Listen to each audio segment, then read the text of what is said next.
Pemandian alami bisa menjadi salah satu pilihan objek wisata yang bisa dikunjungi pada hari libur atau waktu senggang. Tentu, kesegaran yang langsung bersumber dari mata air berbeda dengan kolam renang biasa. Nah, kesegaran mata air atau umbul seperti itu bisa dengan mudah ditemukan di Kabupaten Boyolali. Memang ada beberapa umbul yang kini menjadi objek wisata andalan Kota Susu atau julukan Boyolali. Salah satu umbul yang ada di Boyolali adalah Pengging. Total ada 3 kolam pemandian alami yang ada di sini. Ketika hari libur atau long weekend seperti libur lebaran, umbul Pengging selalu diserbu banyak wisatawan. Namun, umbul Pengging ternyata tidak hanya menyajikan kesegaran mata air. Setiap kolam pemandian alaminya memiliki kisah masing-masing. Salah satunya adalah Umbul Temanten yang terletak dekat dengan area parkir Umbul Pengging. Kisah legenda Umbul Temanten ini diceritakan oleh warga masyarakat setempat, Pak Wagimin, saat ditemui pada hari Sabtu 16 Maret 2019. Menurut dia, kisah legenda masih berhubungan dengan Raja Majapahit, Prabu Brawijaya. Dikisahkan, Prabu Brawijaya mempunyai putri yang cantik, tetapi dia memiliki penyakit yang membuat tubuhnya berbau amis. Sang Prabu pun mengadakan sayembara untuk menyembuhkan putrinya itu. Siapa yang bisa menyembuhkan putriku? Jika perempuan akan menjadi saudara putriku, dan jika laki-laki, maka dia akan aku nikahkan dengan putriku, ucap Prabu Brawijaya dalam sayembaranya.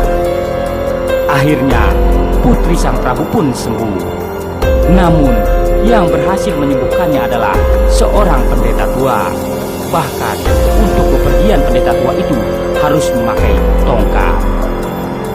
Meski demikian, Prabu Brawijaya harus menepati sabda rajanya. Apa yang dia ucapkan harus dilaksanakan. Sang Prabu pun menyampaikan perihal sayembara kepada putrinya, termasuk hadiah pada seseorang yang berhasil menyembuhkannya. Meski terkejut, akhirnya putri Prabu Brawijaya menikah dengan pendeta tua yang telah menyembuhkannya itu. Usai menikah, sang putri pun pergi dari istana. Prabu Brawijaya kemudian mengutus beberapa prajurit untuk mengawasi putrinya yang pergi seorang diri. Para prajurit mengawasi sang putri dari kejauhan.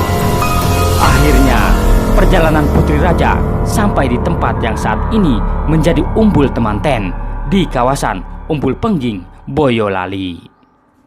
Saat itu, umbul masih berbentuk kubangan atau kolam. Sang putri yang merasa haus, lelah, dan kepanasan tertarik dengan air bening dari kolam itu. Ia pun menceburkan dirinya ke dalam kolam itu. Namun ternyata putri raja tak kunjung muncul kembali ke permukaan. Dia hilang di kolam itu. Para prajurit yang sudah mencari sang putri kemudian kembali ke Majapahit untuk melapor. Prabu Brawijaya kemudian meminta pendeta tua yang merupakan menantunya itu untuk mencari putrinya yang hilang.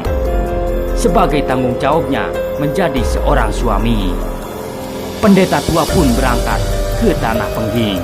Dia mencari istrinya dan ikut menceburkan diri ke kolam tempat putri raja menghilang. Namun, sama dengan sang putri, pendeta tua itu juga tidak kunjung muncul ke permukaan. Prajurit kembali melaporkan kejadian hilangnya suami putri raja. Prabu Brawijaya kemudian memerintahkan untuk membangun kolam mata air itu dengan benteng melingkar dan dinamai Umbul Temanten atau pengantin. Meski demikian, tidak ada mitos apapun di Umbul Temanten. Pasangan yang mandi di umbul ini tidak akan menghilang seperti kisah legendanya. Tidak ada pula mitos jika pasangan mandi di umbul ini. Terima kasih telah menonton. Semoga informasi ini bermanfaat. Jangan lupa subscribe-nya. Wassalam.